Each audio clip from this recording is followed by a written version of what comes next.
Welcome to Benno and Hamflett in your house, a podcast reviewing WWE's iconic New Generation B-shows in order from the bust back to the boom. I'm Benno. And I'm Hamflett. And Benno, I know that like the whole theme of this podcast is obviously us reliving our youth and reliving some of our happiest wrestling memories, and it maybe even like relitigating them a little bit to sort of remember if things were as good in our youth as they are in our adulthood. But as a little like sort of foreshadowing of one of the things we're going to talk about on this housekeeping today, how did it feel for you to be reminded that this era of one of our favourites, Shawn Michaels, featured him as a 31-year-old man, as we are now 10 years older than the man flying around this ring looking like he's lived 15 lives? Is he turning 31 or he's turning 32, is he, in 96? Or is it right before? So, what's great is that we are now a podcast that documents Shawn's birthday lore, because here is where he turns 31 on it, something we're going to discuss on this very podcast. But if you recall, in your house too, he's pissed off with somebody cutting the promo saying, well, it was my 30th birthday yesterday. I guess you know who your real friends are. And he was snapping in like a backstage interview while people had forgotten. Oh, I can remember, like, I tell you what makes me feel now really fucking old, but like it does, like in traditional Benno and Hamflett fashion, it does trigger a memory of being a kid and finding that out. I feel like it was the build to the Owen Hart match after the concussion. I think it's around then. I'm sure they do like some kind of profile on superstars where they're like, you know, weight, height, age, and it kind of compared the two. And I do remember reacting like that to him being in his 30s and being like, hang on. He's only a few years younger than my dad. Like, it just felt like the oldest man like in the world. Fast forward a couple of decades, and I was the one who was terrified of turning 30. Turning 40 was all right, to be honest. I was at that point, and at this point, just don't really care anymore. But yeah, 30 felt really old for a while, and even did for myself as well. But now it feels young. It's when somebody said that the other day. I'm sure I saw it on Twitter where somebody was like, you know, if someone's alive, you talk about them turning 30. Like, oh, you're getting old. If somebody dies, like, he was only a young man. He was only 30. Like, I feel like we have it both ways, don't we? It's one of those ages. Perspective, maybe that's the point. I think especially in our neck of the woods, when you're sort of covering wrestling specifically, so all you see are people with faces that simply do not compute to a normal human age. Like, if you consider that Shawn, in the era that we're watching, is a man that has just entered his 30s, which means, like, while the Rockers were still kicking around, like rocking and rolling and strolling by night, say like 1990, for example, he would have been a 25-year-old man, which now as a 40-year-old, I feel like I'd be looking at a baby, basically. But there he was. He's already had like 10 years of a career with Marty Jannetty or something like that. I was watching... For a piece of work I was doing here at WhatCulture, I was rewatching the main event of, you know, the SummerSlam 99 where Jesse Ventura first made his return to WWF. He was the referee. He was a governor of Minnesota now. He'd had his entire wrestling career. He'd had his entire commentary career. He was a Navy SEAL, I think it was. He lived a lot of lives, didn't he, Jesse Ventura, in the time that we were watching him on screen. And he comes out in his referee gear. He's got his sort of like his statement-like sort of appearance now with his mustache and his bald head. The feather boa was gone, the whole deal.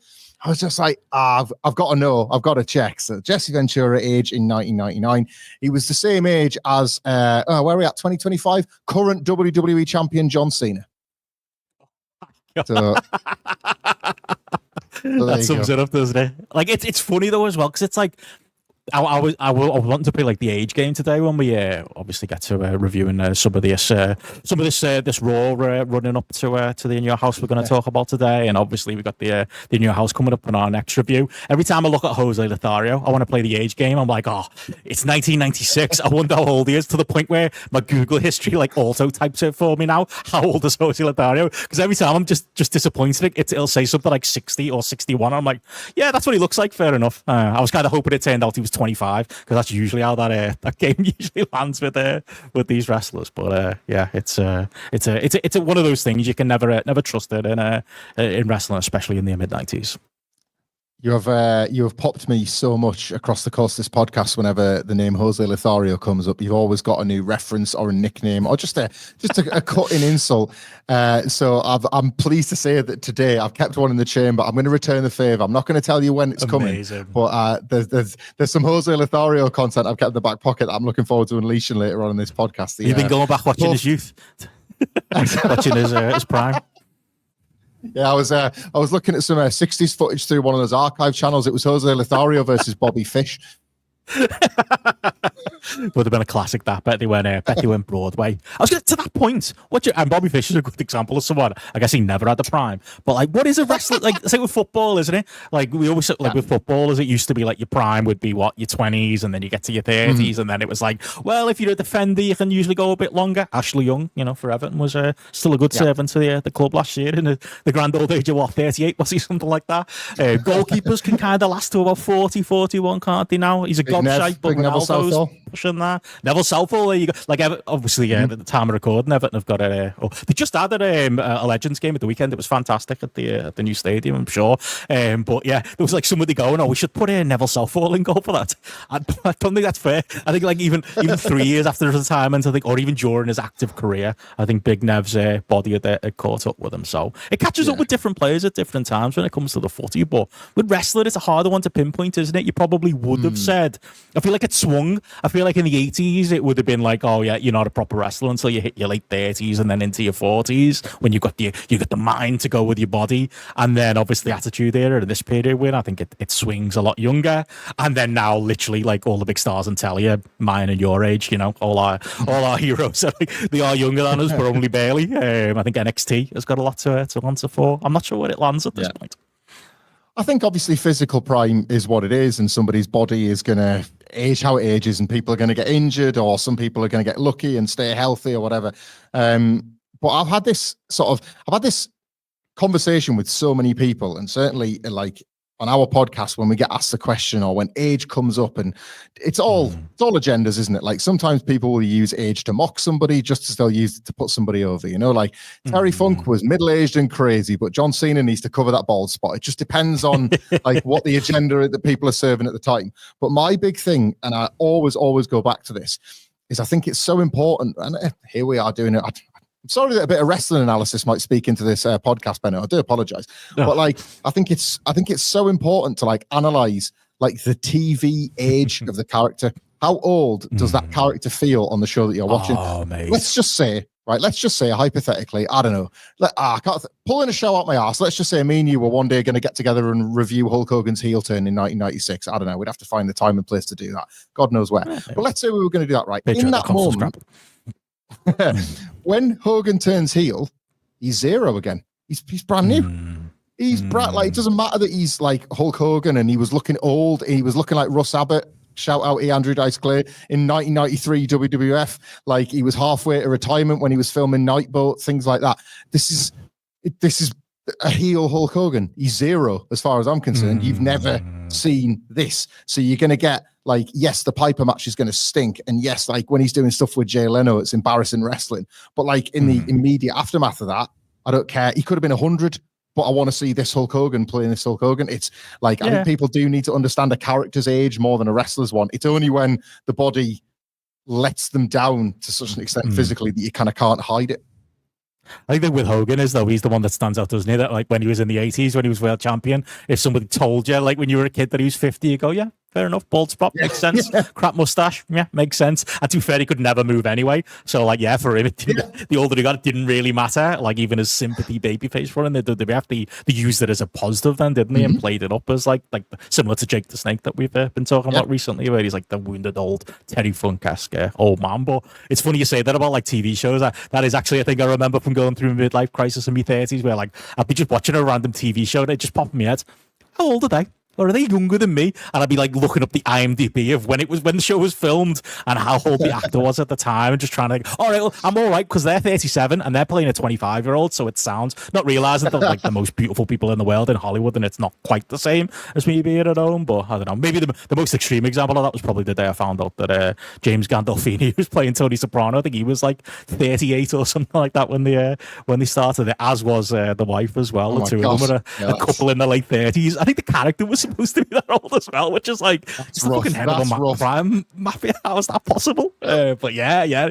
But he's another one, isn't it? He's bald, so therefore he looks older and he plays older, and it's not necessarily the shoot age. Maybe doesn't matter as much. No, I think everyone has that rite of passage, don't they? Where you go, like when you're younger, whatever your hobbies and interests are, whether it's like there'll be a musician you love, or a footballer, or an actor, or something like that. And the point at which one by one you find yourself being older than the majority. Like you might be a bit older than like a child star that's come up on the scene, or a prodigious footballer or something when you're 19, 20. But then when you just realize, oh no, it's all of them. It's all of them now. Everybody I watch, like I've turned 40 this year, like. Everybody that you watch might be like sort of late 20s, early 30s. Oh well, that's that then. Like that's it. That entire scene is now. I've got mates that I've got. I might have said this on this podcast. I've got a specific WhatsApp group, and I apologize to any of the lads that might have caught this episode by accident. I don't think they'll be listening, but like even as recently as a few years ago, I would put the Leeds Reading Festival lineup in the group just to watch the kickoff, because what I think I'd managed to realize just before then was that when you don't recognize the bands, that's your fault, not the band's fault. So like all the bands appear and the names appear, and like everybody's going, well, I don't know who they are. What's that about? It's like, yep, that's on us. That's because we're too old for this now. That's like, it's our job to keep up with the music, not the music's job to stay our age. And I like watching the fume and the kickoff in the comments that would drop. Who's that? What are they doing at Leeds Reading? It's just like, it's that realization that you age out of culture like at such a fast rate, and it's every little bit of culture, just you gradually leave it behind, don't you? And I think like the best job we can do as adults is to not be in denial about that. Like I think older generations would be. We can't be our parents saying that's shit, that is. We've got to accept, no, we're shit. Culture just continues to move on. Exactly, and that's how I feel about the WWE. But yeah, enough about GRAPPL this week. But yeah, that is like, but you have got to put yourself in that position, haven't you? You've got to kind of go, yeah. I mean, I think on the other hand, like when you look at time, like as we often have this discussion, either when you're on our stuff or on GRAPPL stuff in general, like I suppose the thing that's been charitable to us, like we've had the better run of it than our dads, because again, like I feel like there are kids today who, like, you look at like the Oasis reunion gigs that have been going on the last while, like I'm looking at the audience going, half of you were like 20, like you weren't born when Oasis came out, but you're as big a fan of it. I think because of obviously the longer life of digital media and stuff like that, I feel like my little brother Mark, I think I've mentioned them on here before, he's way younger than me. I think he's 20. He's some age like that, young as fuck, and he likes all the rappers I used to like in the 90s, and every now and then he'll give me a lecture about like what Tupac got up to, and I'm like, actually mate, I lived through that. I know what Tupac got up to in 1990s California, and we have those funny little back and forths. But I think because of that, we've stayed a little bit more relevant. Maybe that's part of the reason that, like, and maybe I'm just kidding myself here and doing exactly the opposite of what you'd advise. Like, I don't think 40 is as old as it used to be. I don't think being in your 30s is as old as it used to be. I don't think the difference between the generations is as polarized as, like, you know, your dad would have been with that same age gap, because your dad would just have what he liked, you know, growing up in the 70s or 80s or whatever. Whereas kids today, you know, we've got, or us, you know, we're a little bit more in tune with what's going on. But more so, the kids have kind of gone back and, you know, listened to our old stuff and watched our old stuff and watched our old programs and stuff like that in ways that we probably didn't with our parents. The one thing I think, I was thinking about this the other day, how we've got an advantage maybe over the generations above and below us, is that obviously we're of an era that, like, we're digital natives, right? So like, whereas our parents might be scared to press one wrong button on a computer in case they think it's going to blow up, we've got complete comfort. Yeah, exactly. Yeah, we've got complete comfort with what we're going to do on a computer, right? And we know what things should look like and what they shouldn't. And then at the other end of the scale, like, AI is moving so quickly, and like slop content is becoming so sophisticated that our eyes and brains know what it looks like. But younger, like my kids, I'm going to need to tell them, oh, that's just made up. That's somebody like created that. That's not real, because they're not yet trained to what all of this stuff should look like. And it's like we've found ourselves quite lucky to be in the middle of those two things at least. And, you know, again, to sort of like tie it back to wrestling a little bit. I don't necessarily mind that sort of WWE is like moving in the directions that it moves in, because at least I can see what they're chasing. At least I can see that they are very much chasing like those new young fans, and like what's going to catch them right now, whether it's like the TikTokification of wrestling, or the things that are just going to be the most shareable or memeable or whatever. Just because it didn't have value when I was younger, it obviously has immense value now, and better that than just like total AI slop. Like sort of a video package that just looks like a TikTok version of a David Sahardi, rather than somebody just putting it into ChatGPT and saying, make me a video package, you know? Yeah, and that's the same thing as like what kind of we grew up with. It's like it's that trial and error. I think the youngs, in 20 years, they'll find a way with AI. They'll make it work for them. They'll iron out the kinks of it. But it's probably the same conversations our dads were having about the internet and stuff. I think our generation, especially around our age, and especially the type of people we are who were watching like mid-90s wrestling, but like we're the last generation who remembers what it was like to not have the entire world's media at your fingertips and the entire world's internet at your fingertips and every possible creative endeavor or that could have existed in the world is right there for you. Like we're like the last generation that experienced this stuff week to week, that experienced it in the moment, and then kind of transition to it. Like you said, with your kids, they don't know a world before the internet. We kind of do. We're lucky that we kind of have a foot in either side. But yeah, hopefully that grounds us a little bit and makes us a bit more open-minded than maybe our parents would have been when similar technologies were coming through in the 90s and 2000s. Well, you've given me the perfect segue into something a little bit special we're doing for this edition of Housekeeping. We're going to be doing 2 5-star reviews today as a bit of a thank you to people that have left us 5-star reviews in the wake of Spotify deciding to just blitz everything. For those, the incident, the not so international incident, like the amount of people that have like found us again on Spotify, on YouTube, anywhere that you found Benno and Hamflett in your house. We're very grateful. And as a result of that, we decided what we do this time around was do 2 specific 5-star reviews, not least because they fold quite chronologically and nicely into our timeline of what we're reviewing in your house.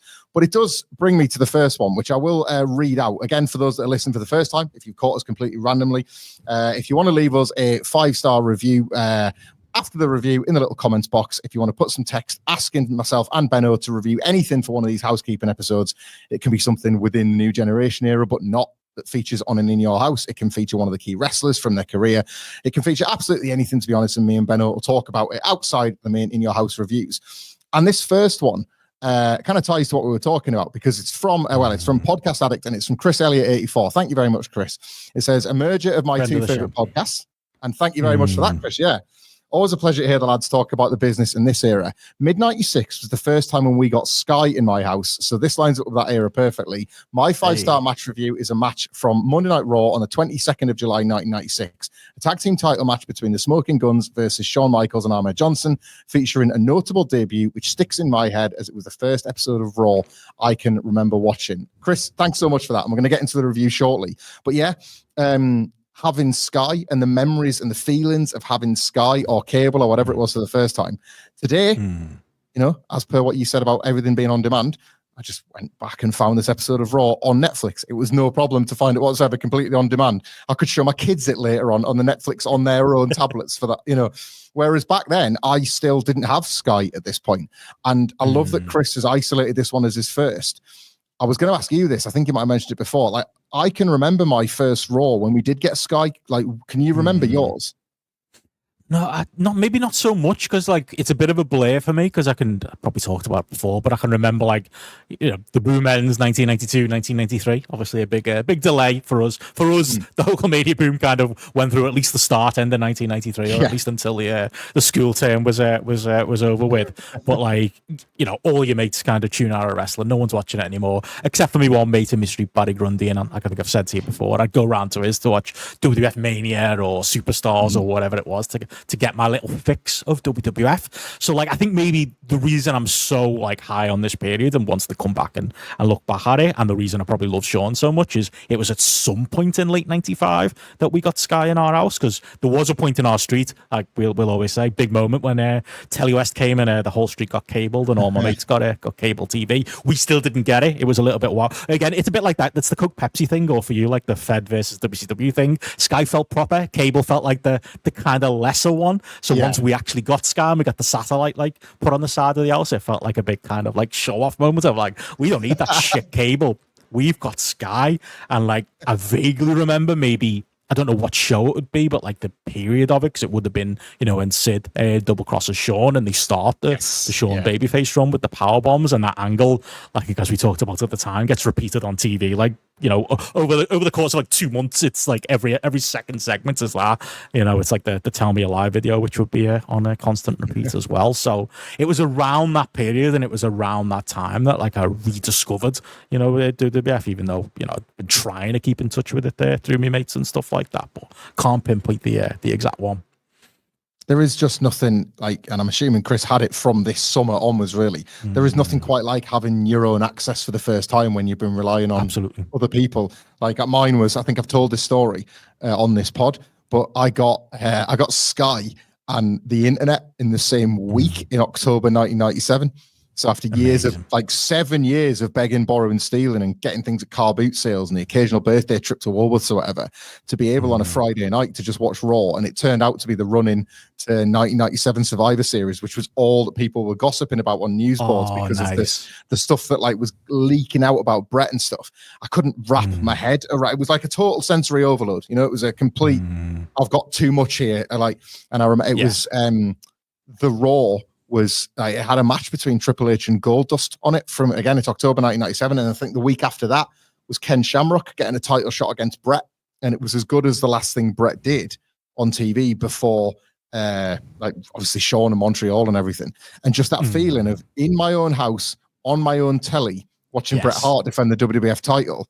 I can't believe I got in just in time. And it was like, this is happening to me right now. I've honestly felt like I was closer to it rather than having to wait for the tapes to trickle through. Exactly, that moment of not having to rely on people and not becoming better mates with people at school just because you needed to tape something for you. You could sneak around the house and watch something at tea time until the mum kicked you out. It was massive. I think that's why, the way you feel there, and I think maybe that's why you are more a Bret guy than a Shawn guy, and why I'm more a Shawn guy than a Bret guy, because it was mine. It was again, I can't remember the exact first week, but that whole early babyface run where Shawn grows the stubble out, and I'd tape it off the telly, I don't know why. It was just again, you didn't have, I guess, that repeated media and stuff, so you wanted to have your own, I'd tape videos, I'd be taping just music videos off MTV and stuff like that, because it was just the fact that I could own it and could play it anytime I wanted. But this is amazing, and physical media, what a great thing. Can't imagine it would ever go away. But having that and just following that early Shawn run, I think he wrestled Al Snow as Shinobi during that run. There's that Yokozuna singles match, I think, from Raw at that point. I had them all on this tape, and I'd just replay this tape over and over again. And I think you've hit something there psychologically. It was this is mine now. I don't care that none of my mates are watching it. I don't care that I've got no one to rely on to go around to the house to watch it anymore. I can watch it myself in my house. I can tape it, and I could watch it as many times as I want in the 24 hours. And I think that's a big part of why I'm so attached to Shawn during this period. Well, before I go deep into the review, from your memories, did you have this night of Raw, this this top and tail big tag team main event between Shawn Ahmed versus the Guns? Was this on your Shawn collection at the time? Is it one that lived long in the memory, this one? Good question. Patchy. I remember it patchily. I think because it wasn't a straight Shawn singles match. Maybe I had wrestling OCD even back then. Maybe that's the reason it didn't make it to my tape. Or it's a bit like, as a kid, I remember we had Ghostbusters on video, and we watch it over and over again, and you don't really remember the individual scenes, but you remember how certain bits made you fail or made you scared or made you hungry, like the scene with the food when Slimer first turns up, always pops into my brain when I think about it. And if I think back, what pops into my brain is Sonny with cake on it. Maybe that influenced something in my later life. Who knows? Wrestling's responsible for a lot of things like that, and maybe the opposite end of the scale, I would hope.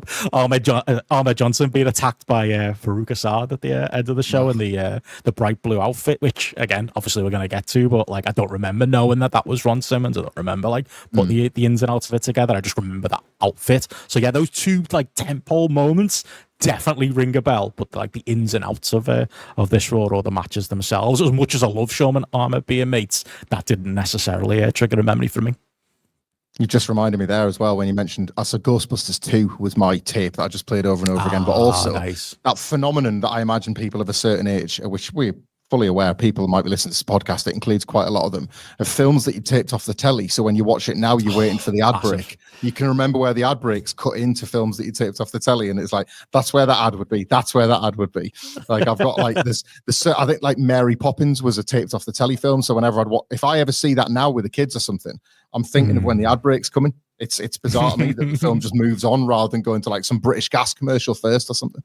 You always had your favourite bits as well, didn't you? Where it was like, and it would always be in the because obviously we always talk about like match structure here.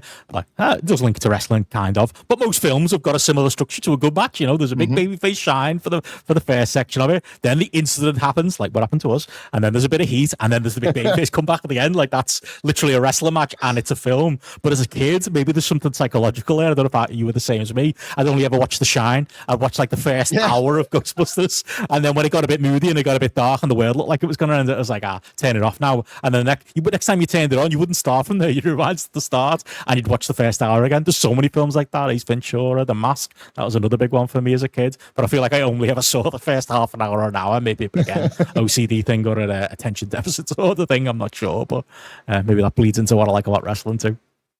That's the thing, is they say it's like, is it equilibrium, disequilibrium, and then equilibrium restored? Is that there's a media terminology for it basically, but I don't like, because I've enjoyed the characters in equilibrium. I get a bit like stressed or angry when the life's gone wrong. So it's like, I spin on, and then just get to the bit where like everything's reset again. Yeah. Which is what we're going to do right now. Otherwise, we could go on about this all day. The good times of 1996. It's Housekeeping. It's Shawn Michaels' birthday. It's his 31st birthday. Raw is in Seattle, Washington. Oh, God, I miss my life back in May. In Seattle, Washington, for the Raw After International Incident. I know this because they've done some really nice exterior shots of Seattle and everything. And then the camera does this sort of really wide shot of this Raw set that I've got extremely fond memories of, where it just looks really it's because it's a small house, right? But it's WWE. They don't make it seem like a small house. They make it seem like a cool furnace of an atmosphere. The RAW letters are sort of packed tight into the corner where all the wrestlers come out down a diagonal aisle. And as those baby faces are coming down the diagonal aisle, the Guns jump Shawn and Ahmed from behind. They try and like get the advantage on them early. Shawn and Ahmed kind of easily take the piss and take back over. And we go to the sort of section of the ring where Sonny has positioned a massive birthday cake there for Shawn Michaels. Sonny tries to splat Shawn with the cake, but Ahmed manages to catch her and then put her in the cake. Shawn licks the icing off her face twice, which, you know, in certain circumstances, you'd be like, well, you know, is she going to be okay with that? But we know what we know about Shawn and Sonny, and there was probably doing their own little kind of like probably a bit of a ribbon on the square thing going on here. The music plays. Shawn Michaels has got icing all over his face. He does his pose in the ring. He does his pyro. And the repeat actually shows that we didn't catch at the time that in the sort of the schmoz, Shawn actually drilled Billy Gunn with Sweet Chin Music, and he's recovering from the super kick. So instead, the match has been moved to the main event instead of the opener.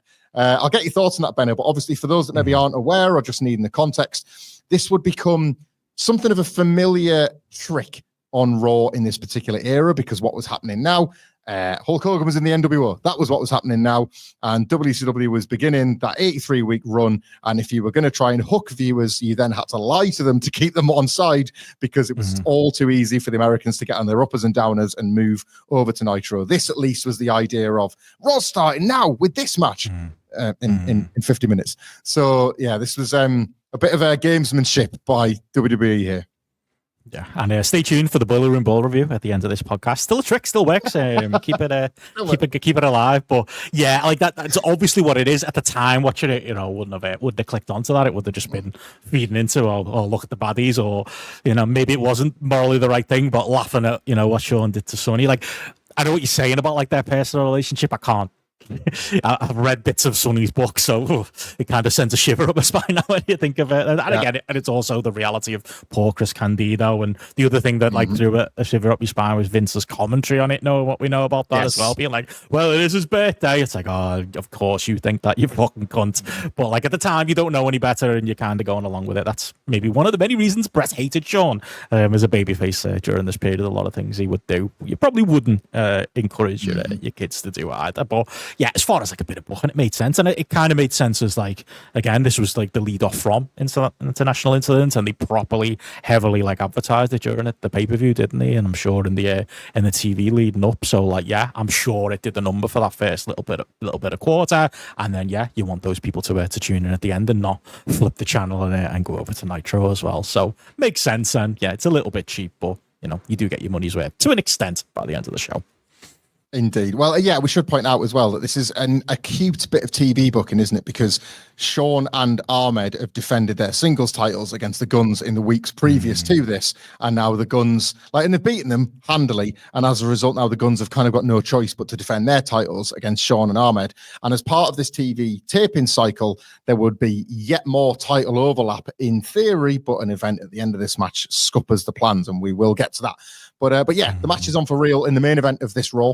The Guns rush the ring to try and get the jump on Shawn and Ahmed because obviously they've had their asses kicked in the first bit. But again, Shawn and Ahmed kind of easily send them off to the floor. It was at this point that I noted that Shawn Michaels is in the gorgeous red and black attire that he would bring back for the first time when in 2003 at WrestleMania 19, which was in Seattle. So there's a little bit of Seattle Shawn gear lore for you there. Shawn does his usual quick fire exchange stuff with Billy Gunn, that stuff where he just hits the ring, ducks all the clotheslines, 100-mile-an-hour stuff. It's gorgeous. He clotheslines Billy Gunn to the floor. He high-fives Ahmed. He hot dogs. He showboats. Like, again, I don't need to tell you because you were the master editor of these things, but Shawn TV matches are they're a joy, and they're just a total joy. And that's it. The best babyface shines. Like Shawn and Brett, like they both cracked it. You just want to live in that moment. You want to enjoy it. And so it's always just that little bit longer. It's that little bit more fun. You can't see the seams as much as you can with other wrestlers because there's that seesaw and then back and forth. And it's clearly all in because it's not Ahmed and, it's not Bart Gunn and it's not, current AEW superstar Billy Gunn either in there who's putting this thing together. It is all Shawn. He is maneuvering all the pieces there. And yeah, like that's the bit of it. Like, again, because the finish is a bit cheap. I think that's the bit you want to remember. You want to just enjoy, bathing in it with the baby face and enjoy bathing in Shawn and Ahmed getting on like a house on fire in the early stages. Aye, they beat Billy Gunn all over the shop. Ahmed tags in officially for the first time with again, hot understates how hot this tag is. Ahmed Johnson is still insanely over. I would call it like an arm drag, but that's generous the way he just flings Billy around by the arm the way that only Ahmed Johnson can. And we come back from the commercial and not a lot has really changed. Shawn is still working the arm. It's a live Raw and they've obviously just been told stick it on pause during the ad breaks. Billy tags out to Bart and Ahmed tags back in and Ahmed just immediately smashes Bart Gunn with a clothesline. So the tag's done. The Gun's no help whatsoever. Bart eventually is able to take over with a stun gun. And then tags Billy in. They're trying to do quick tags, but Ahmed Johnson just again he counters with this like clumsy slam to get himself out of trouble. It even feel like watching as a kid, you just be like, get him, Ahmed, but watching as an adult, you feel like he's cut off the heat segment by about 5 minutes just because he fancied it. Like there's such a chaos to it. But anyway, nonetheless, there goes the heat for a bit. So Shawn Michaels tags back in. He hits a splash from the top rope. That gets 2, gets a head scissors. But when he goes for a second head scissors, the Guns snap his neck over the top rope, and now the Guns take over. So they've maybe not managed to get the heat sequence on Ahmed, but they're getting the one in on Shawn instead. The Guns like tag in and out. It's quite quick, like sort of quick heel tag, cutting the ring off for a bit. The fans are coming up for Shawn every time that he teases a cut off. But then this is pretty cool actually. It looks like he's going to get back in control, but he ends up taking the Ric Flair top rope bump all the way to the floor from inside the ring. And again, it's just that like Shawn Michaels showing what the dinosaurs down in WCW probably won't do. Just say, back at Good Friends, Better Enemies when he was doing the poses of all the WCW wrestlers. It's like, yeah, Flair might do that every week, but he's not going to do this version of it, and it's made Billy Gunn look hard in the process. Ahmed, which is a side effect, by the way. I reckon it's not the aim with Shawn. Like he's bumping all over the place, but it is. And again, it's another thing Brett doesn't like about Shawn, but it's something I like about Shawn. You guys are more on Shawn, aren't you, than Billy? It's like I guess tangentially it makes Billy look good, but mostly it's about one Shawn, like in a meta way, showing you how good he is, like you say there, compared to the dinosaurs in WCW. But 2, it's like, well, if I am gonna have to take a fucking beat down from these 2 cunts or these 2 scrubs, then I'll bump all over the place. So it's like, it must have something really serious to take Shawn out, and that's part of his game too, I think, in these moments. It's your job as a worker to try and gobble up just a tiny bit of that moment yourself. And Billy Gunn and Bart Gunn don't quite have that charisma in them to take your attention away from Shawn. Or for that matter, Ahmed Johnson, who was just pacing the ring desperate to get in. He does finally get the tag. The crowd go nuts, but then the kind of pull back and reveal is that the referee has missed the tag due to the heel distraction, and it allows the Guns to batter Shawn some more as Ahmed is forced back into the corner. And we go to an ad break, and I just want to pick this up briefly because there was a Superstar Line advert in the middle of the Raw I watched. Did you get this as well? I think so. Like, with the music. Is that what you're going to say? Yeah, with Lex Luger's WCW music as the soundtrack to the WWF Superstar line. So, like, I remember you flagging up a little while ago. WWE in 2002 would use like Rey Mysterio's old music for a video package. I think there was a lot at the time of like these like unlicensed themes that were a bit Wild West in wrestling. I remember, you remember Steve, before Steve Blackman had that like quite basic drum beat theme, he had a tune basically. That theme was used for an In Your House we'll get to one of these days, and also like WCW pay-per-view adverts. I remember Mark Mero's Boxer Heel music was definitely used for like other stuff as well. The Hardy Boys certainly appeared, if not on Raw, on the show that would air for 10 minutes just after Raw. So there was there was a lot of overlaps of certain themes that I recall. That then I think there must have been a big freebie file, like the friggin' Vince McMahon and Ted Turner, the tightwads. If they didn't have to open the wallet, they weren't gonna. And Lex Luger's evidently must have been one of them. I always remember like seeing it in like I think it was either Ellen or it must have been Ricky Lake. Like my mum watching Ricky Lake at 5 o'clock in the afternoon, and like Rey Mysterio's theme would start playing or Dean Malenko's theme would start playing. Like, what? But yeah, it's probably that. Like, Paul, I was going to ask you the question because I was thinking, has that been dubbed for like the network version or for for what's out there? But I did look it up on I think Daily Motion had a version of it as well. It was from the old WWF 24/7, but it also had like the Luger theme there. I was wondering whether it was like a shot or like the way like me and Gene would in WCW be like, and we've got like the they give out the Raw spoilers, or we've got like a big story about like Shawn Michaels or something like that. Like they were teasing that, but it probably was just that's some music. It sounds good, and they went with it. But you're probably right, though. There will have been an element that somebody at the time would have picked up on it and thought, is that who they're talking about? I'll have to go and check. Especially when, obviously, with WCW's booking, the theme of everything is jumps, isn't it? The theme of everything is who's going to go where next. Maybe Luger's going to come back because the NWO's brought in whoever, So it was just a nice little Easter egg, I think, for the real hardcores. We go back to, speaking of the Hardys, actually, we go back from the break, and the Guns do a version of Poetry in Motion, but they've not quite pieced it together. Billy tries to do like more of a stinger splash off of Bart's back, but he's way too far away. And it's like watching Punk trying to do the buckshot. There's like 3 extra steps and he sort of falls over a bit. So it doesn't totally work, but you can see the Hardys have done the tape study and have just thought, right, move a bit closer and I'll just fling myself. Anyway, it gives the Smoking Guns some control. Sean's able to come back. He does the double noggin knocker. And eventually makes a hot tag to Ahmed, who is just in like a house of fire. He hits a spine buster on Billy Gunn that looks like he's trying to break him through the ring. Bart manages to low bridge the rope, and Ahmed flings himself to the floor off the back of this low bridge.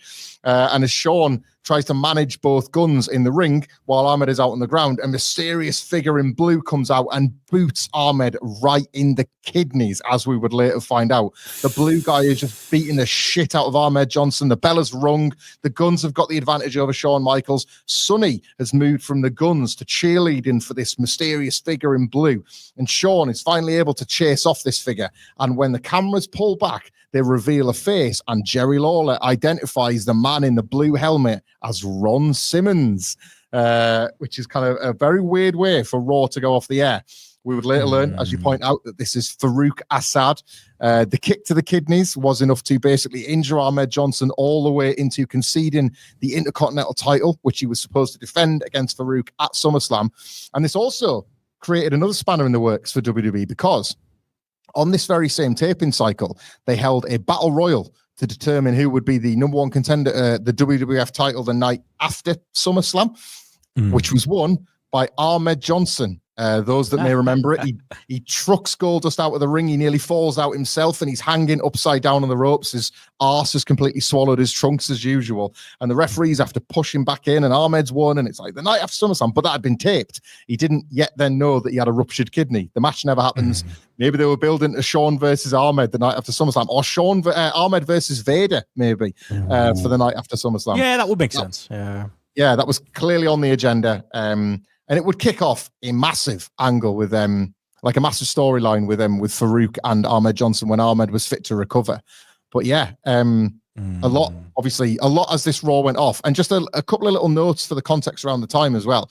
As WWE were currently in competitive mode in the way that they were kind of editing this Raw and putting things together.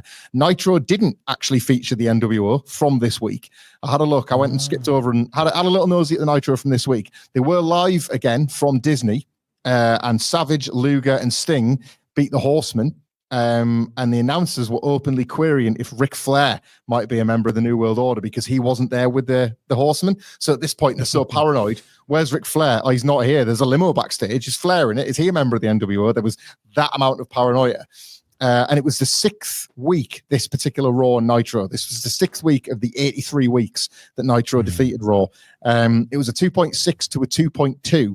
However, despite Raw advertising Steve Austin versus The Undertaker for the very first time, Nitro crushed Raw 3.1 to 2.1, a full ratings point advantage. So even from this point, like gone was the days of we've ran them pretty close this time. No, Nitro is off and running and not getting touched for a long time to come. Yeah, they've got that like AEW problem where it's like the best thing to probably do is just concentrate on yourself and not try and counter program. Just do what's best for you. Obviously, that would pay off longer term. But I mean, to rewind quickly on the match, I understand like Chris picked it. It's a really good comparison piece or companion piece, I guess, to the match we're going to talk about on the next full review, because it's also a great match that has a shit finish. That's what this is, isn't it? Like it's got the makings of a great match. It's just the end obviously serves a purpose and serves, sets up all those points as you mentioned, but like it did feel like it was going somewhere. It did feel like there was, Shawn was doing good stuff with those lumps of clay that were Billy and Bart, or it felt a lot like, to be honest, he much preferred working with Billy. Like most of the you mentioned there, like the seesaw momentum where it looked like Shawn was making a comeback and then he wasn't. Most of those were Billy rather than Bart. I think it was like he was ahead of JR with that's the best pure athlete on this team, so I'm going to do more of that stuff with him. And he as we said in the early stages of the match, he perfectly uses Ahmed as well to, what's Ahmed good at? Fucking throwing people around and being a house on fire, so we'll have him to do that. So I would have enjoyed like a third stage of this match because it did feel like it was bleeding to it, but the angle is massively memorable, like you say, Faarooq appearing. I don't remember that line from Jerry Lawler on commentary. Again, I was probably too young to catch what it meant. I probably was watching like our local video shop, as I always say, did have WCW tape from that long ago period of 1992 and 1991 and 1990 in stock, and I would have seen some Ron Simmons, but I mean, looking at him here, he's put 2 stone on as well, because I think that's actually what Lawler says. He didn't outright say it to him, doesn't he? It looks like him, but he looks a bit bigger, kind of putting over the muscle that he's kind of put on here. So it is, and it's funny, and obviously the gimmick's terrible. Like, I don't know. It's one of those where Vince has said to him backstage, what we want to do is wear a daft blue helmet and you got to be a gladiator. And like clearly there's competing forces like, no, this is Ron Simmons. Let's put that over instead. So it feels like that bleeds through in the commentary as well. But he just looks uncomfortable to be out there. I don't understand why he fucking punts Ahmed like that. Cause it's not like it's revenge for anything. Because usually it's the other way around. Usually it's Ahmed punting other people and then them getting their own back. Maybe he's getting his own back, or maybe he's trying to like get in with Bradshaw and the boys backstage by like preemptively battering Ahmed. But that probably shows that he was a bit uncomfortable out there. And like even like the post match where like him and Son, you've kind of got the back to the camera. I don't know if you caught the bit where Pat Patterson runs out and you can see kind of tugs on Faarooq to be like, we've still got a couple of minutes of TV time here, carry on beating him up, and like Faarooq like follows. They go back, gets himself a little bit more because there's still 30 seconds of TV time, and God forbid people might change the channel. So I don't feel like the execution was exactly what they wanted, and you can just kind of see it written all over Ron Simmons' face that it's not really what he wanted this run, but he's going with it because it's the bright lights of the WWF, and he wants to put his best foot forward and look as good as he can to Vince's first day on the job. Is it fair to say as well that it's kind of like it's a kick that changes the course of wrestling history in many respects? Because this is, for me and you, this is fair. This is farewell to the Ahmed Johnson that we love, and what returns is an Ahmed Johnson that's never quite the same. He's a guy that like now develops a reputation as injury prone rather than somebody that just injures others, which was fine by us. He has to wear his 15 knee pads all over his body.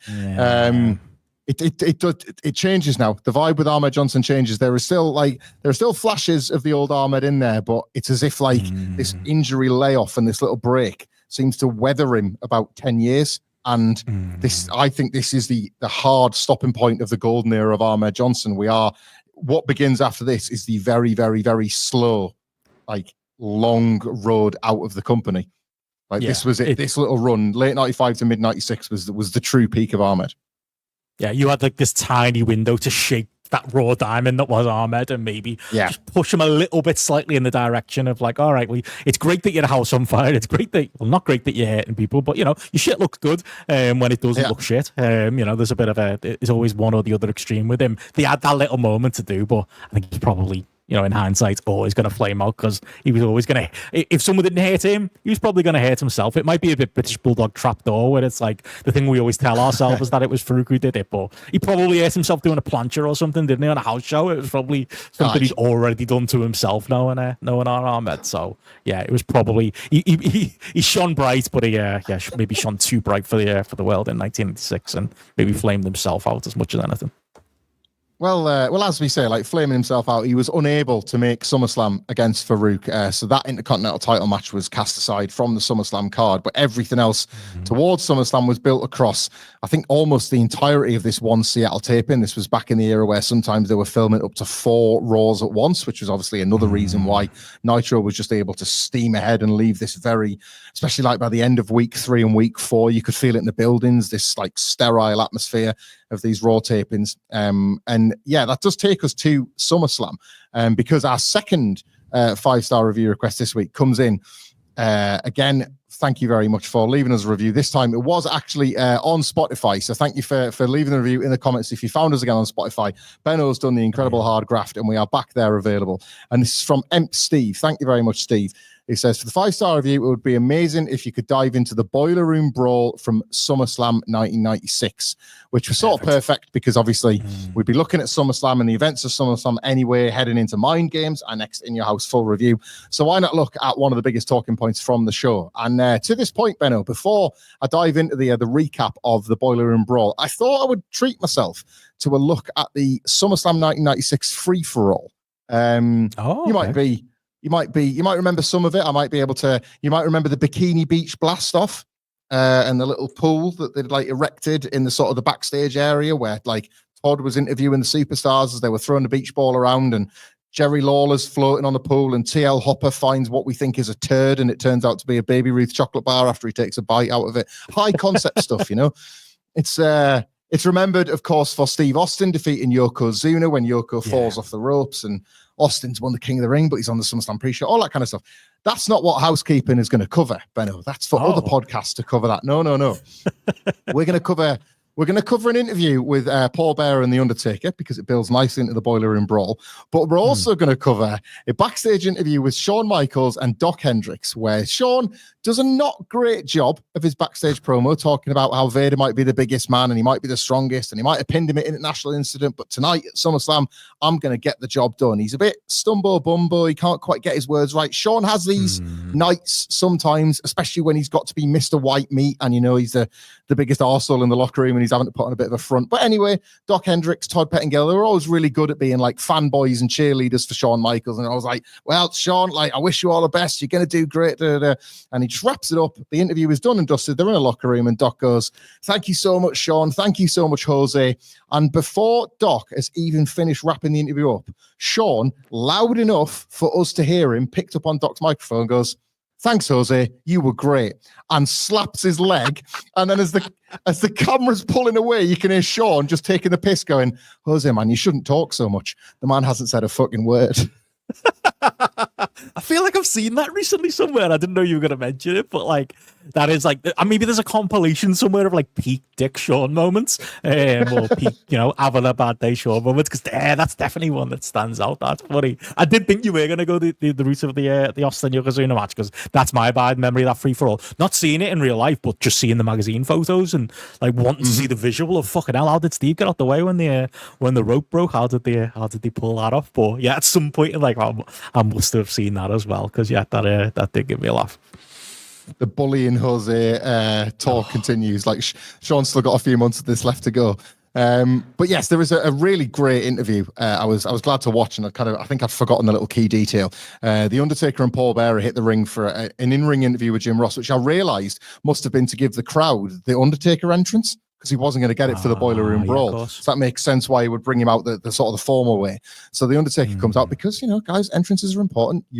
And Jim Ross goes over the stipulations for anybody that still aren't aware. You've got to get to Paul Bearer in the ring and reclaim the urn. That's how you win the Boiler Room Brawl. And Paul Bearer says to the Undertaker, I want you to be confident that the urn will be safe in my hands.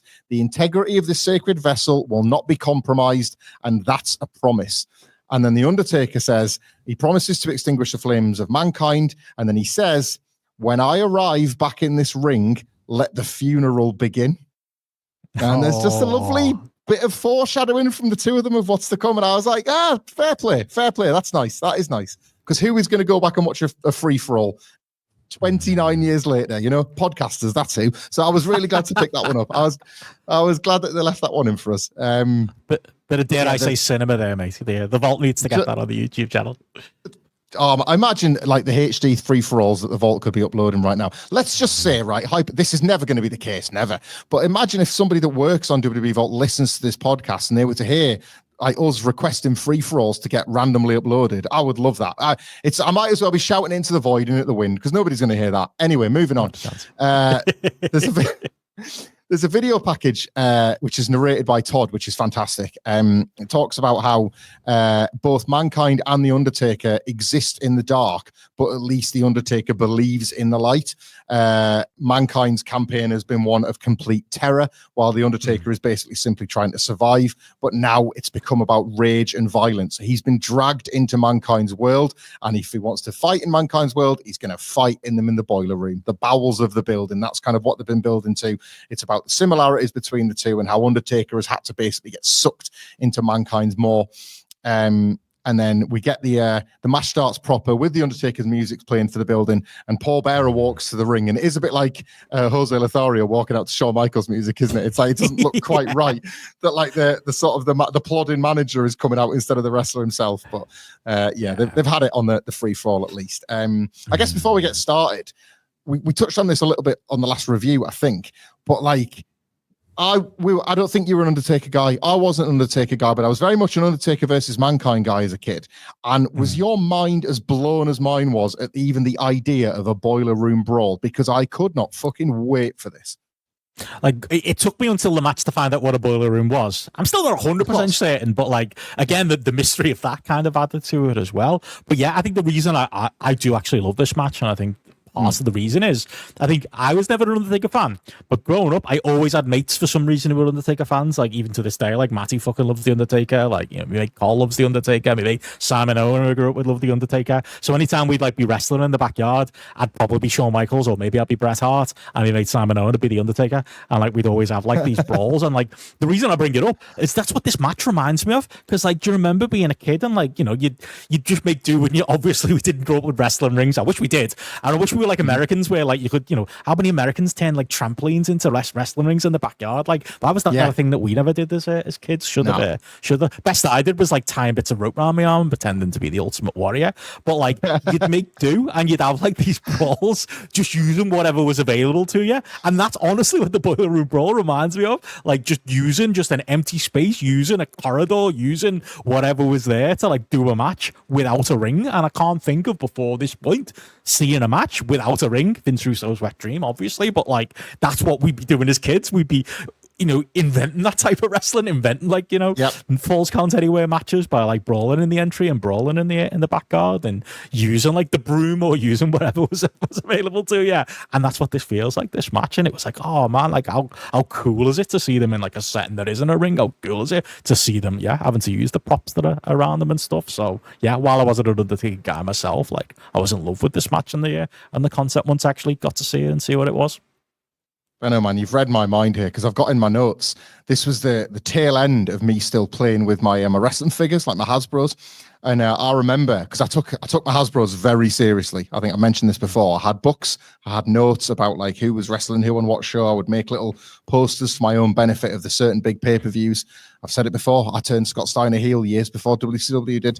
Like, there was a lot of things that went on in front of the invisible crowd that cheered my wrestling figures on. And I remember watching this show and then having a match between two of my figures. And I wish I could remember who that were. Where instead of using my blue Hasbro ring, I had them fight in like over by like a plug socket. and over by like the post of my bed, and I called it the bedroom brawl, and I got that from the Boiler Room Brawl. It was a way for sort of to mimic the violence of just having a fight take place somewhere else. Because they kind of, I think I'd forgotten. It's been a long time since I've watched this match in full. I remember being captivated when it first happened, but I've probably only watched it once more since then. So it was nice to go back and relive this. And I think I'd forgotten how it does flip between quite cheesy New Generation WWF and really quite serious and deranged Attitude Era to come. You got The Undertaker walking down a corridor. In, of course, is black and purple New Generation gear. And he reaches a door that just says Boiler Room Danger in big letters. And he hesitates over like holding the handle. He eventually goes in. And you can see the pipes and you can see odds and sods of the boiler room, but you can't see everything clearly. You never get a full, it's intentionally poorly lit so that you are basically experiencing the boiler room like The Undertaker as he hunts for Mankind. You can't see much. And it's quite, to be fair, like, I know we joke about cinema and like The Undertaker's character in general, but it does borrow from horror films because you're waiting for the reveal or the jump scare. And sure enough, you get it. The camera pans back and you see Mankind before The Undertaker. There's that dramatic irony. You realize The Undertaker's about to get jumped from behind and there's nothing he can do about it. And Mankind starts the match hot by smashing like a worked pipe over The Undertaker's back. That's the first thing that happens in the match, is that he just belts The Undertaker across the back with his pipe and we're off. He's beating on Taker with wood. And this is the one production choice that I was curious to get your thoughts on, because I still don't know what I think about it. It's as the point when them two basically meet up in the boiler room until they leave the boiler room. The only time you ever hear the commentators is for them to go, oof, or ow, like a voiceover in a video game. There is no conversation other than those noises. What did you make of that as a, like then, especially now, like rewatching it for this?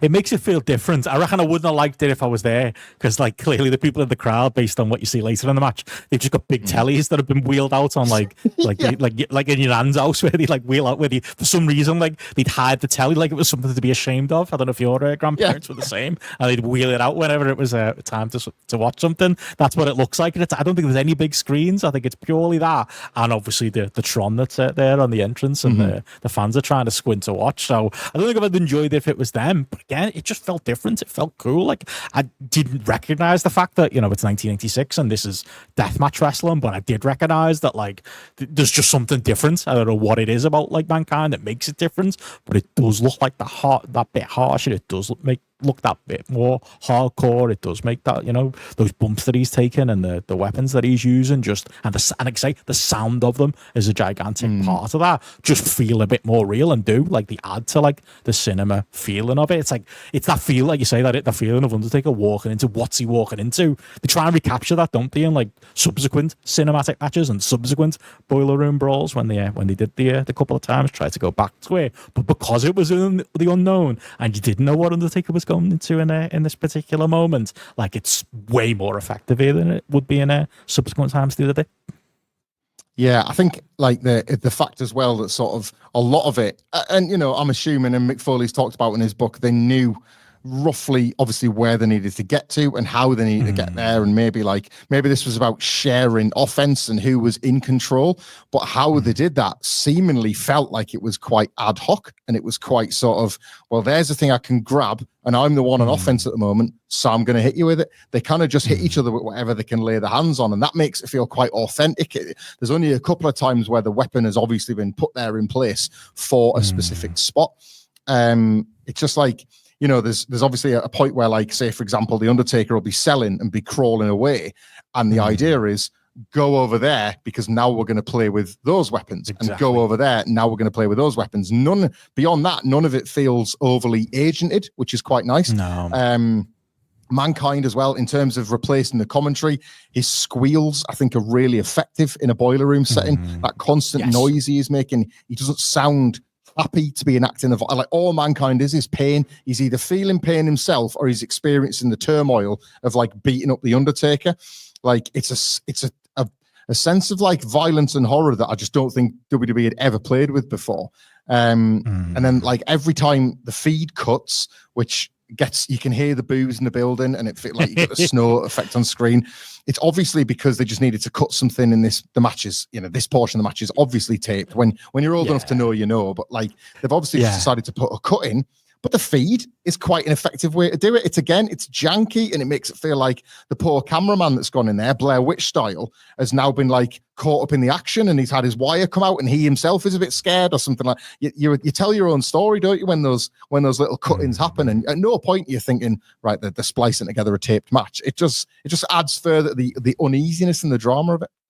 Exactly. And it's like, I was older than I would like to admit before I realized what a pre-tape really meant. I don't know if maybe there was a point in my life where I thought all of the interviews that were happening backstage were happening live. But yeah, it would never have occurred to me that this was taped, or that was like a shortcut to get from spot to spot. But like, clearly, as much as like I might have fantasized in 1996 about what a boiler room was, I'm sure there were like parts of it that you couldn't film, and there were these are probably completely different parts of the building that they're having to go to set up and to reset and put the props together and stuff like that. But it's a good cover for it, and it works. And I love that analogy you say, but it just gives them new tools to play with. It's like, oh, here's some pipes, here's something Foley can jump off of, it is something else Taker can use desperation to hit Foley off the head off as he gets up. But it just adds this sense of misery and mystery and sense of danger as well that Mankind brings.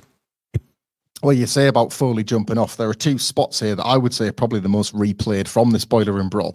There's one where Foley jumps off a ladder with his elbow drop onto the floor. He hits the Undertaker with it, and it looks grisly, because obviously there's no cushioned floor for like Mankind to like sort of brace his hips on, and obviously the Undertaker's just lying on the concrete floor. And then there's another one of the kind of theatrical TV feed cut-ins, and then we go back and Mankind setting up a second ladder, but this time the Undertaker sits up and just pulls the ladder with Foley on it. Foley goes flying into a massive pile of stuff. It's a huge bump. The fans in the building pop massive for it. Like the commentators even kind of break their own silence to react to what a huge fall it is. I remember those were the clips that you would see on television again of how violent the Boiler Room Brawl could be. They then move eventually towards the door. They're fighting towards it's kind of like the end of a chapter of this match, really, which I guess you can break into three. So the first third is coming to an end, and it's like every sort of cage match you've seen. It's the two fighting over getting out first. Taker hits Foley with a fire extinguisher shot, blasts him in the face with it. Foley's out, but Foley tries to keep dragging him back in. The camera then cuts to the outside, the exterior of the door. And again, that is very horror movie-esque. The Undertaker, of all people, reaching to get out of the door, but Foley just desperate to keep him in his world. Again, it is, I got a lot of time for, like, and we'll talk about this more shortly, I've got a lot of time for the amount of vulnerability the Undertaker permitted his character to experience in the feud with Mankind. And he wasn't daft for doing it. Like, and I think he obviously could see time and time again how much it was helping him.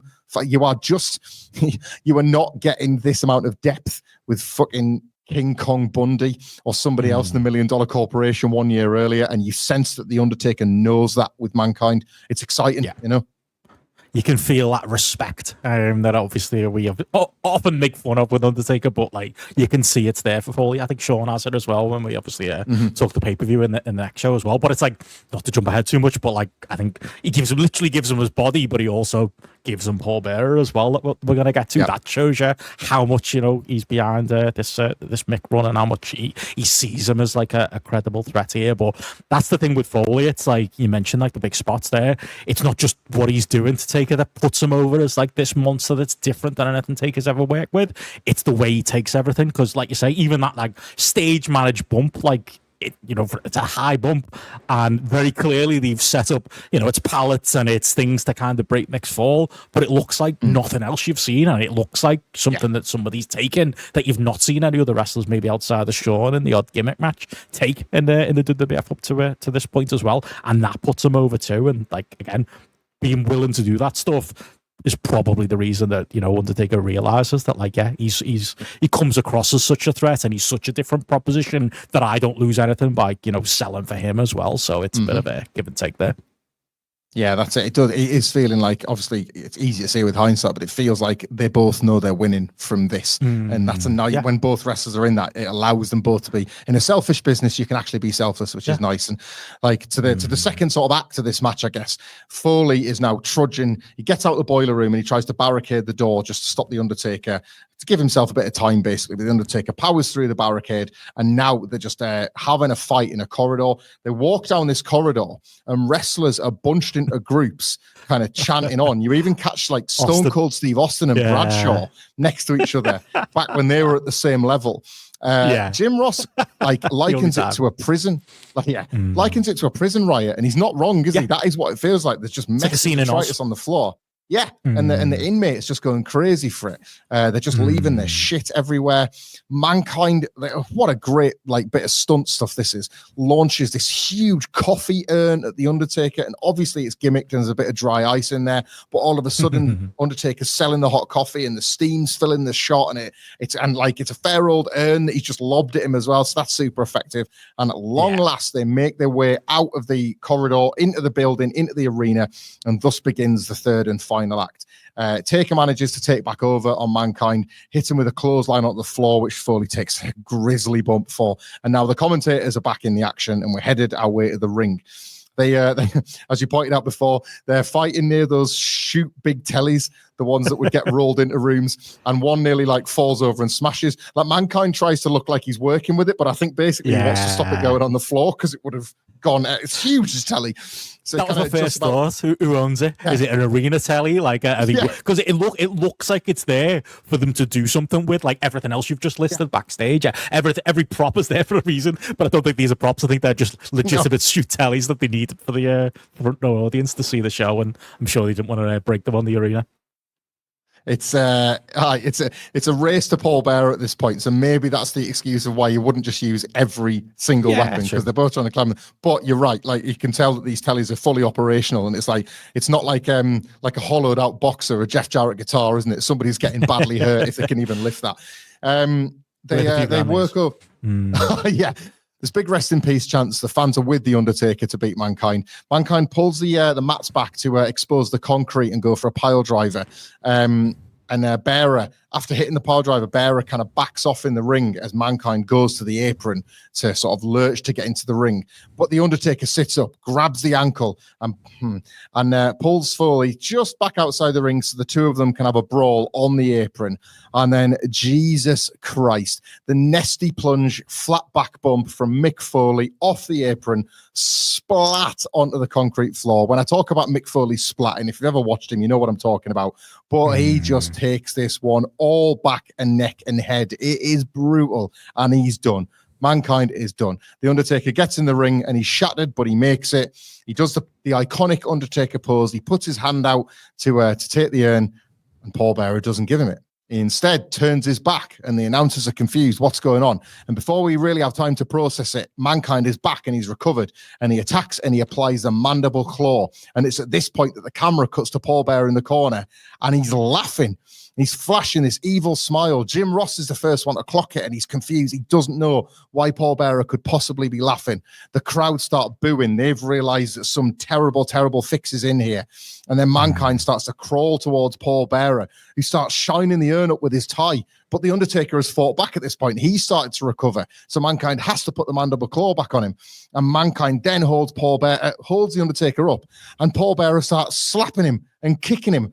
And nobody can quite believe what they're seeing, myself included at this point. The fans are absolutely devastated with this. I would describe this heat as just like 12,000 people or whatever, just being upset with what they're watching rather than angry. They're disbelief, and they're gutted. They're watching their team get relegated or something. They're watching like their ex-partner break up with them in front of everybody.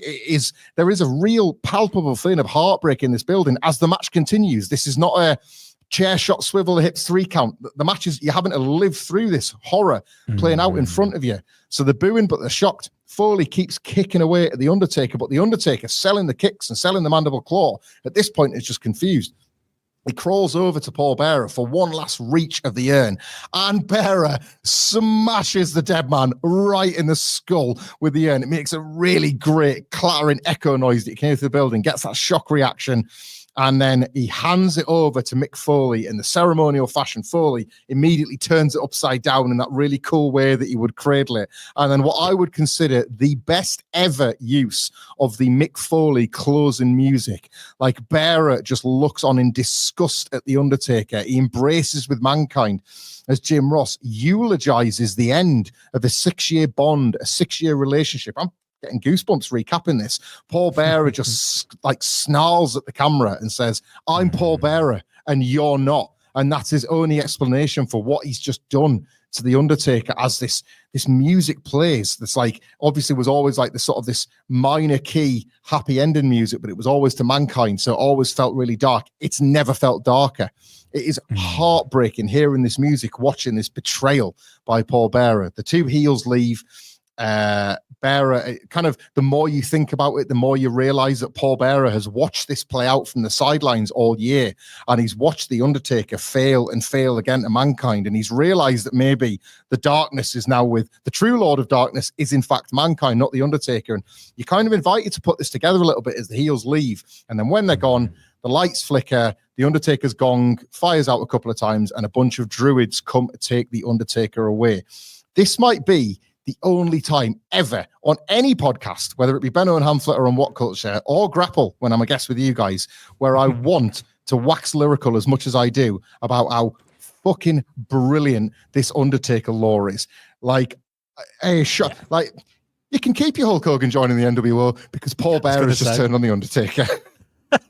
Yeah, I'm sure that's what, you know, a young Michael was thinking, but it's a good comparison because it's one of those things that you never imagined would come. And again, we'll get to it down the line, but like, it's a much better use of Paul Bearer for me. They don't get enough out of him as a promo and as more of a character that he becomes in the time after this, and less of a gimmick that he kind of was in the Undertaker's corner. But like, yeah, I agree. It's funny the way it's executed, like you said there. It happens in stages, and I couldn't help but watch it and think, if that was today's cinema wrestling, I feel like, you know, the bit where Bearer, you know, holds up the urn and hits Taker, that would be like the turn.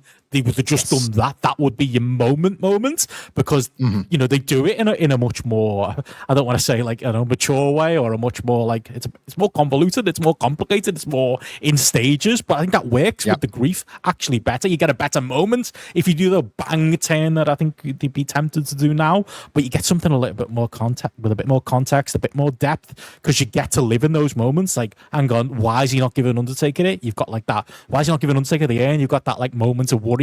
Then he turns his back on him, and you've kind of got that moment of denial where it's like, he's turned on him here. I think he's turned on him. Maybe there's some other explanation, and you're racking your brain for that other explanation that doesn't exist. You're like, fuck no, he must have turned on him. And you know, and then obviously, you know, Foley gets involved at that point. But like, you get it in those stages. You get to kind of experience that grief as it goes, and then I think the moment you realize it's really happened is when Bearer's in the corner and he starts laughing when Foley's got the mandible claw on. It takes two of those, doesn't it, to kind of take it down. But then it's like, oh fuck, this is on purpose. There isn't a plausible explanation for this. It really is as horrible as it seems. And like you say, it's one of his best like performances, because he's continuing to try and fight back. He's continuing to reach out to Bearer and try and grab him, and then you do the shot with the urn, and then it's like your exclamation point on the end, isn't it? Like, it's like I say, it's a little bit, there's a bit more depth to it than just doing the one-off angle that I think they'd be tempted to do now. And I think it's all the more like emotionally resonant because of it. And it is similar to the Hogan angle actually in that way, because you kind of have that same bit of denial with the heat and commentary and the way that happens too. So